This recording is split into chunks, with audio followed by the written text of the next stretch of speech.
Hi guys, welcome to ഡെവഡോപ്സ്. ഞാൻ അബ്ദുല്ലഹദ്. അപ്പോൾ നമ്മൾ ഇന്നത്തെ വീഡിയോയിൽ കൂടെ പഠിക്കാൻ പോകുന്നത് എന്താണ് സോഫ്റ്റ്വെയർ അല്ലെങ്കിൽ എന്താണ് ഒ എസ്, ഇങ്ങനെയുള്ള കാര്യങ്ങളാണ് നമ്മൾ ഇന്നത്തെ വീഡിയോയിൽ കൂടെ കവർ ചെയ്യാൻ പോകുന്നത്. ഇപ്പോൾ നമുക്ക് ഓപ്പറേറ്റിംഗ് സിസ്റ്റംസ് നമുക്ക് നോക്കുകയാണെങ്കിൽ നമുക്ക് ഉബണ്ടു ഉണ്ട്, ലിനക്സ് ഉണ്ട്, മാക് ഒ എസ് ഉണ്ട്. ഈ പറഞ്ഞ പോലെ കുറേ അധികം ഓപ്പറേറ്റിംഗ് സിസ്റ്റങ്ങൾ ഇപ്പോൾ മാർക്കറ്റിൽ അവൈലബിൾ ആണ്. ഇപ്പോൾ ഇതിൽ മാർക്കറ്റിംഗ് സ്റ്റാൻഡേർഡ് അനുസരിച്ച് ഏറ്റവും കൂടുതൽ ആളുകൾ ഇപ്പോൾ യൂസ് ചെയ്യുന്നത് നമുക്ക് വിൻഡോസ് ആണ്. കാര്യം ഇപ്പോൾ ഷോപ്പുകളിലാണെങ്കിലും അതുപോലെ തന്നെ സ്കൂളുകളിലും കൂടുതലും സ്ഥലങ്ങളിൽ ഇപ്പോൾ യൂസ് ചെയ്യുന്നത് വിൻഡോസ് ആണ്. അപ്പോൾ നമുക്ക് ആദ്യം തന്നെ എന്താണ് ഓപ്പറേറ്റിംഗ് സിസ്റ്റം എന്ന് നോക്കാം. അതായത് നമ്മളൊരു ഓപ്പറേറ്റിംഗ് സിസ്റ്റം എന്ന് പറയുന്നത് നമുക്ക് ഇപ്പോൾ ഒരു ഹ്യൂമനുമായിട്ട് നമ്മളൊരു കമ്പ്യൂട്ടറിനെ കമ്പയർ ചെയ്യുകയാണെങ്കിൽ നമുക്ക് ഈ ഓപ്പറേറ്റിംഗ് സിസ്റ്റത്തിനെ നമുക്ക് ഹ്യൂമനിൽ സോൾ എന്ന് പറയാം. അതുപോലെ ഹ്യൂമൻ്റെ ബോഡിയെ നമുക്ക് ഹാർഡ്വെയർ എന്നും പറയാം. ഇപ്പോൾ ഫോർ എക്സാമ്പിൾ നമ്മളിപ്പോൾ ഒരു സോൾ മാത്രം ഉണ്ടായിട്ട് നമുക്കൊരിക്കലും ഒരു PC യൂസ് ചെയ്യാൻ പറ്റത്തില്ല. അതായത് നമ്മളെ ഒരു ഓപ്പറേറ്റിംഗ് സിസ്റ്റം മാത്രം വെച്ചുകൊണ്ട് നമുക്കൊരിക്കലും നമ്മളുടെ കമ്പ്യൂട്ടറിനെ യൂസ് ചെയ്യാൻ പറ്റത്തില്ല. അതിന് നമുക്കൊരു ഹാർഡ്വെയർ വേണം. ആ ഒരു ഓപ്പറേറ്റിംഗ് സിസ്റ്റത്തിനെ നമുക്ക് റൺ ചെയ്യാൻ ഒരു ഹാർഡ്വെയർ വേണം. അതായത് ഇപ്പോൾ നമ്മളുടെ മനുഷ്യ ശരീരത്തിലുള്ള ആത്മാവിന് ഇപ്പോൾ സംസാരിക്കാനും അങ്ങനെയുള്ള കാര്യങ്ങളൊക്കെ ചെയ്യണമെങ്കിൽ എന്തുകൊണ്ട് ഒരു ബോഡി വേണം. ഒരു മരിച്ചു പോയ ഒരാൾക്ക് ഒരിക്കലും നമ്മളോട് ഇൻട്രാക്ട് ചെയ്യാൻ പറ്റത്തില്ലെന്ന് പറഞ്ഞ പോലെ ഈ ഓപ്പറേറ്റിംഗ് സിസ്റ്റത്തിനും ഒരിക്കലും ഒരു ഹാർഡ്വെയർ ഇല്ലാതെ ഒരു കാര്യങ്ങളും അതിന് ചെയ്യാൻ പറ്റത്തില്ല. ഒരു ഹാർഡ്വെയർ ഉണ്ടെങ്കിൽ നമുക്കതിൻ്റെ ടോപ്പിലേക്ക് ഒരു സോഫ്റ്റ്വെയറിനെ ഇൻസ്റ്റാൾ ചെയ്യാൻ പറ്റും. ഇപ്പോൾ ബേസിക്കായിട്ട് നമുക്ക് ഒരു സോഫ്റ്റ്വെയർ എടുത്ത് നോക്കുകയാണെങ്കിൽ ഇപ്പോൾ ഞാൻ യൂസ് ചെയ്യുന്നത് വിൻഡോസ് 11 എന്ന് പറയുന്ന ഒരു സോഫ്റ്റ്വെയറാണ്. ഇപ്പോൾ വിൻഡോസിന് തന്നെ വിൻഡോസ് 10 ഉണ്ട്, 8 ഉണ്ട്, അങ്ങനെ പഴയ ജനറേഷൻസ് ഒത്തിരി ഉണ്ട് വിൻഡോസിന്. ഇപ്പോൾ ഞാൻ യൂസ് ചെയ്യുന്നത് വിൻഡോസ് 11 ആണ്. നമുക്കിപ്പോൾ വിൻഡോസ് 11 യൂസ് ചെയ്തിട്ട് ഒരുവിധ എല്ലാ ജോബുകളും നമുക്ക് ഈ വന്ന കാലത്ത് വിൻഡോസ് 11 ചെയ്യാൻ സാധിക്കും. വിൻഡോസ് 11 വെച്ചിട്ട് ഇപ്പോൾ എനിക്കൊരു ഗ്രാഫിക് ഡിസൈനർ ആണെങ്കിൽ എൻ്റെ വർക്കുകൾ എനിക്ക് വിൻഡോസ് 11 വെച്ച് ചെയ്യാൻ പറ്റും. ഞാനൊരു ഡെവലപ്പർ ആണെങ്കിൽ എനിക്ക് വിൻഡോസ് 11 യൂസ് ചെയ്യാം. ഞാനിപ്പോൾ ഒരു അക്കൗണ്ടൻ്റ് ആണെങ്കിൽ എനിക്ക് വിൻഡോസ് 11 യൂസ് ചെയ്യാം എന്ന് പറയുന്ന പോലെ വിൻഡോസ് 11 നമുക്ക് എല്ലാ കാര്യങ്ങളും ചെയ്യാൻ സാധിക്കും. അതുപോലെ ഇപ്പോൾ ഞാൻ എൻ്റെ കമ്പ്യൂട്ടർ ഓൺ ആക്കി കഴിഞ്ഞാൽ ഞാൻ വരുന്നത് ഇങ്ങനത്തെ ഒരു സ്ക്രീനിലേക്കായിരിക്കും. ഇത് നമ്മളുടെ വിൻഡോസ് 11 ഡെസ്ക്ടോപ്പ് സ്ക്രീൻ എന്നാണ് അതിനെ പറയുന്നത്. അതായത് നമ്മൾ ഫോൺ ഓണാക്കി കഴിയുമ്പോൾ നമ്മളുടെ ഫോണിലൊരു ഹോം സ്ക്രീൻ ഉണ്ടാവില്ലേ, ലോക്ക് അഴിച്ച് കഴിയുമ്പോൾ അതുപോലത്തെ ഒരു സ്ക്രീനാണ് നമ്മളിപ്പോൾ കണ്ടുകൊണ്ടിരിക്കുന്ന ഈ ഒരു ഡെസ്ക്ടോപ്പ് സ്ക്രീൻ. ഇതിൽ നമുക്ക് ഇഷ്ടമുള്ള വാൾപേപ്പറുകൾ സെറ്റ് ചെയ്യാം. അങ്ങനെ കുറേ അധികം കാര്യങ്ങൾ നമുക്കിവിടെ ചെയ്യാൻ സാധിക്കും. അപ്പോൾ നമുക്ക് ആദ്യം തന്നെ എങ്ങനെ നമ്മളുടെ കമ്പ്യൂട്ടറിലെ മൗസ് നമുക്ക് ഉപയോഗിക്കാമെന്ന് പഠിക്കാം. അതിനായിട്ട് ആദ്യം ഞാൻ എൻ്റെ മൗസിലേക്ക് കൈവെക്കുമ്പോൾ ഇതുപോലെ എൻ്റെ കർസർ മൂവ് ചെയ്യുന്നത് നിങ്ങൾക്ക് കാണാൻ സാധിക്കും. എൻ്റെ കർസറിന് ഞാൻ ഉദ്ദേശിക്കുന്നത് നമ്മളുടെ ഈ ഒരു മൗസിൻ്റെ ഒരു ആരോ മാർക്ക് ഉണ്ടല്ലോ നമ്മളുടെ സ്ക്രീനിൽ കാണുന്ന, അതിനെ നമ്മൾ വിളിക്കുന്ന ടെക്നിക്കൽ പേരാണ് കർസർ. അപ്പോൾ നമുക്ക് ഈ ഒരു കർസറിനെ എനിക്ക് എൻ്റെ മൗസ് ഞാൻ മൂവ് ചെയ്യുന്നിടത്തേക്കല്ല ഈ കർസർ പോകുന്നത് കാണാൻ സാധിക്കും. ഇപ്പോൾ ഈ നമ്മളുടെ മൗസിൽ ബേസിക്കായിട്ട് വരുന്ന 3 ഓപ്ഷൻസ് ആണ്. അതായത് ഒന്ന് നമുക്ക് ലെഫ്റ്റ് ക്ലിക്ക്, അതായത് എന്തെങ്കിലും ഒരു ലിങ്കോ അല്ലെങ്കിൽ എന്തെങ്കിലും ഒരു കാര്യങ്ങൾ നമുക്ക് ക്ലിക്ക് ചെയ്ത് ഓപ്പൺ ചെയ്യാൻ വേണ്ടിയിട്ടുള്ളതാണ് നമ്മളുടെ ലെഫ്റ്റ് ക്ലിക്ക്. ഇപ്പോൾ നമ്മളുടെ റൈറ്റ് ക്ലിക്കിൻ്റെ ബേസിക് യൂസ് എന്ന് പറഞ്ഞാൽ നമ്മളുടെ ഓപ്ഷൻസ് മെനു എടുക്കാൻ വേണ്ടിയിട്ടാണ് നമ്മൾ റൈറ്റ് ക്ലിക്ക് യൂസ് ചെയ്യുന്നത്. അതുപോലെ തന്നെ നമ്മളെ ലെഫ്റ്റ് ക്ലിക്ക് കൊണ്ട് നമുക്ക് എന്തെങ്കിലും ലിങ്കുകൾ ഓപ്പൺ ചെയ്യാനോ അങ്ങനെയുള്ള കാര്യങ്ങൾക്ക് നമുക്ക് ലെഫ്റ്റ് ക്ലിക്കും യൂസ് ചെയ്യാം. അതുപോലെ നമ്മളുടെ മൗസിൻ്റെ സെൻറ്ററിലൊരു സ്ക്രോൾ ബട്ടൺ ഉണ്ട്. ആ സ്ക്രോൾ ബട്ടൻ്റെ യൂസ് എന്ന് പറഞ്ഞാൽ നമുക്ക് ഇതുപോലെ പേജ് താഴേക്ക് സ്ക്രോൾ ചെയ്യാനും അതുപോലെ മുകളിലേക്ക് സ്ക്രോൾ ചെയ്ത് പോകാനും നമ്മളെ സഹായിക്കും. അതുപോലെ ഇനി നമുക്ക് അടുത്തതായിട്ട് നമ്മളുടെ കമ്പ്യൂട്ടറിൻ്റെ കീബോർഡ് എങ്ങനെ നമുക്ക് യൂസ് ചെയ്യുന്നതെന്ന് പഠിക്കാം. നമുക്ക് കീബോർഡിനകത്ത് ബേസിക്കായിട്ട് എല്ലാ കീബോർഡുകളിലും വരുന്ന കുറച്ച് ബട്ടണുകളുടെ കാര്യം ഞാൻ പറഞ്ഞുതരാം. ഫസ്റ്റ് വരുന്നത് നമ്മളുടെ കൺട്രോൾ കീ ആണ്. അതുപോലെ തന്നെ വിൻഡോസ് കീ, ഓൾട്ട് കീ, അതുപോലെ നമ്മളുടെ സ്പേസ് ബാർ, പിന്നെ നമുക്ക് ടാബ് കീ വരുന്നുണ്ട്. അതുപോലെ ക്യാപ്സ് ലോക്ക്, ഷിഫ്റ്റ്, എസ്കേപ്പ്, ഇങ്ങനെ പറയുന്ന കുറേ അധികം കീസ് നമ്മളുടെ കീബോർഡിൽ വരുന്നുണ്ട്. നിങ്ങളിതൊന്നും കണ്ടിട്ട് കൺഫ്യൂസ്ഡ് ആവണ്ട.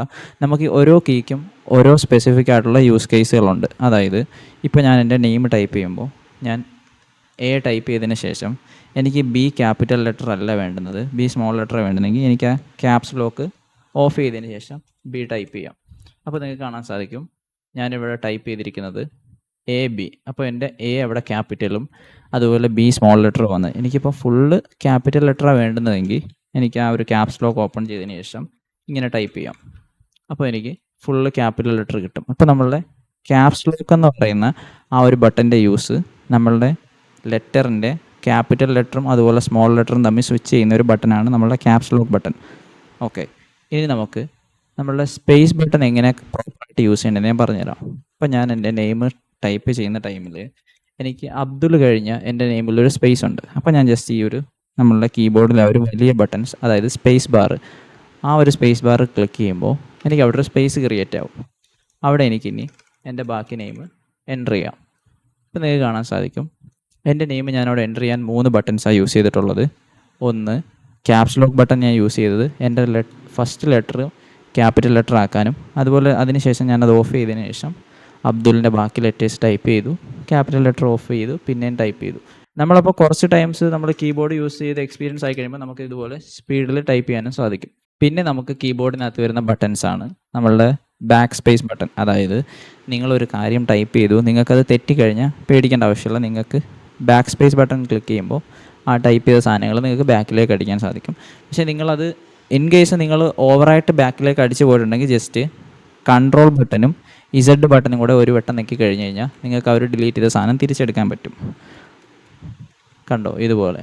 അപ്പോൾ ഇനി നമുക്ക് അടുത്തത് നമ്മൾക്ക് മെയിനായിട്ട് യൂസ് ചെയ്യേണ്ട ഒരു കീ ആണ് നമ്മളുടെ എൻ്റർ കീ. ഞാനിപ്പോൾ ഇവിടെ മൈക്രോസോഫ്റ്റ് എഡ്ജിനകത്തുള്ളത്, ഞാനിപ്പോൾ ഇവിടെ സെർച്ച് ചെയ്യാൻ പോകുന്നത് ഡെവ്ഡോപ്സ് എന്ന് ഞാൻ സെർച്ച് ചെയ്തതിന് ശേഷം ഞാൻ ഇവിടെ എൻ്റർ ക്ലിക്ക് ചെയ്ത് കഴിഞ്ഞാൽ എനിക്ക് അതിൻ്റെ സെർച്ച് റിസൾട്ട് ഇവിടെ കാണാൻ സാധിക്കും. അപ്പോൾ നമ്മൾ ബേസിക്കായിട്ട് നമ്മളുടെ എൻ്റർ കീയുടെ യൂസ് എന്ന് പറയുന്നത് നമ്മൾ ടൈപ്പ് ചെയ്ത ഒരു ടെക്സ്റ്റിനെ നമുക്ക് സബ്മിറ്റ് ചെയ്യാൻ വേണ്ടിയിട്ട്, അതായത് സെൻഡ് ചെയ്യാനോ അല്ലെങ്കിൽ അതിനെ നമുക്ക് സെർച്ച് ചെയ്യാനോ വേണ്ടിയിട്ടാണ് നമ്മൾ എൻ്റർ കീ പ്രസ് ചെയ്യുന്നത്. അതായത് ഞാനിപ്പോൾ ഒരാളുമായിട്ട് ചാറ്റ് ചെയ്യുമ്പോൾ ഞാനൊരു ചാറ്റ് കുറച്ച് എഴുതിയതിന് ശേഷം ഞാൻ എൻ്റർ കീ പ്രസ് ചെയ്താൽ ആ ഒരു ചാറ്റ് അദ്ദേഹത്തിന് സെൻഡ് ആവും. അതായത് നമ്മൾ ടൈപ്പ് ചെയ്ത ഒരു സാധനത്തിന് ആ ഒരു കണ്ടൻറ്റിനെ സബ്മിറ്റ് ചെയ്യാൻ വേണ്ടി നമ്മൾ യൂസ് ചെയ്യുന്ന കീ ആണ് എൻ്റർ കീ. നമ്മളിപ്പോൾ ഈ കാണുന്ന ഡെസ്ക്ടോപ്പിൽ നമുക്ക് കുറേ അധികം കാര്യങ്ങൾ നിങ്ങൾക്ക് കാണാൻ സാധിക്കും. നിങ്ങളിതൊന്നും കണ്ടിട്ട് വെറീഡ് ആവണ്ട. അതായത് ഇതൊക്കെ ഞാനിപ്പോൾ കുറേ എൻ്റെ വർക്കുമായിട്ട് റിലേറ്റ് ചെയ്തിട്ടുള്ള കുറേ സോഫ്റ്റ്വെയർസും ടൂൾസും ഞാനിവിടെ ഇൻസ്റ്റാൾ ചെയ്ത് വെച്ചിട്ടുണ്ട്. നിങ്ങളതൊന്നും കണ്ടിട്ട് വെറീഡ് ആവണ്ട. നിങ്ങൾക്ക് ഇപ്പോൾ ഇവിടെ മെയിനായിട്ട് നോക്കേണ്ടത്, ഇപ്പോൾ ഇവിടെ നിങ്ങളുടെ സിസ്റ്റത്തിലും ബേസിക്കായിട്ട് കാണുന്ന രണ്ട് സാധനങ്ങളാണ് ദിസ് പി സിയും അതുപോലെ റീസൈക്കിൾ ബിന്നും.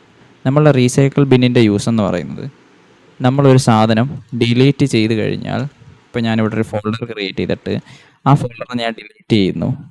അപ്പോൾ ഈ ഫോൾഡർ നേരെ പോകുന്നത് നമ്മളുടെ റീസൈക്കിൾ ബിന്നിലേക്കാണ്. അപ്പോൾ നിങ്ങൾ ഇൻ കേസ് അറിയാണ്ട് കൈ തട്ടിയിട്ടോ എങ്ങനെയെങ്കിലും നിങ്ങൾ ആക്സിഡൻ്റലി ഒരു സാധനം ഡിലീറ്റ് ചെയ്തു, ഒരു ഫയൽ ഡിലീറ്റ് ചെയ്യുകയാണെങ്കിൽ നിങ്ങൾ ഒരിക്കലും പേടിക്കേണ്ട ആവശ്യമില്ല. അത് നമ്മളുടെ റീസൈക്കിൾ ബിന്നിലേക്ക് പോയി കിടക്കും. നിങ്ങൾ ജസ്റ്റ് റീസൈക്കിൾ ബിൻ ഓപ്പൺ ചെയ്യുമ്പോൾ നിങ്ങൾക്ക് അവിടെ ഒരു ഓപ്ഷൻ കാണാൻ സാധിക്കും, റീസ്റ്റോർ ഓൾ ഐറ്റംസ് എന്ന്. അതായത് നിങ്ങൾ അറിയാണ്ട് ഡിലീറ്റ് ആയിപ്പോയ എല്ലാ ഐറ്റംസും നിങ്ങൾക്ക് ഒറ്റ ക്ലിക്കിൽ റീസ്റ്റോർ ചെയ്തെടുക്കാൻ സാധിക്കും. എല്ലാം നിങ്ങൾക്കിപ്പോൾ സ്പെസിഫിക് ആയിട്ട് ഒരു സാധനം മാത്രം നിങ്ങൾക്ക് ഡിലീറ്റ് ചെയ്തതിൽ നിന്ന് തിരിച്ചെടുത്താൽ മതിയെങ്കിൽ അതിനെ മാത്രം റൈറ്റ് ക്ലിക്ക് ചെയ്തതിന് ശേഷം റീസ്റ്റോർ എന്ന ബട്ടൺ ക്ലിക്ക് ചെയ്താൽ ഞാൻ നേരത്തെ ഡിലീറ്റ് ചെയ്ത ഒരു ഫോൾഡർ എനിക്ക് തിരിച്ച് കിട്ടിയിട്ടുണ്ട്. അപ്പോൾ നമ്മൾ റീസൈക്കിൾ ബിന്നിൻ്റെ യൂസ് ഇതാണ്. ഇനി അതുപോലെ തന്നെ നമുക്ക് ദിസ് പി സി എന്ന് പറയുന്നൊരു ഐക്കൺ നമുക്ക് കാണാൻ സാധിക്കും. അതിലേക്ക് ക്ലിക്ക് ചെയ്താൽ നമ്മളുടെ ഫയൽ മാനേജർ ഓപ്പണായി വരും. ഫയൽ മാനേജർ എന്ന് പറയുമ്പോൾ നമ്മളുടെ മൊബൈലിൽ കാണുന്ന അതുപോലെ തന്നെ ഫയൽ മാനേജർ, അതിൻ്റെ സെയിം യൂസ് കേസ് സെയിം ആണ്.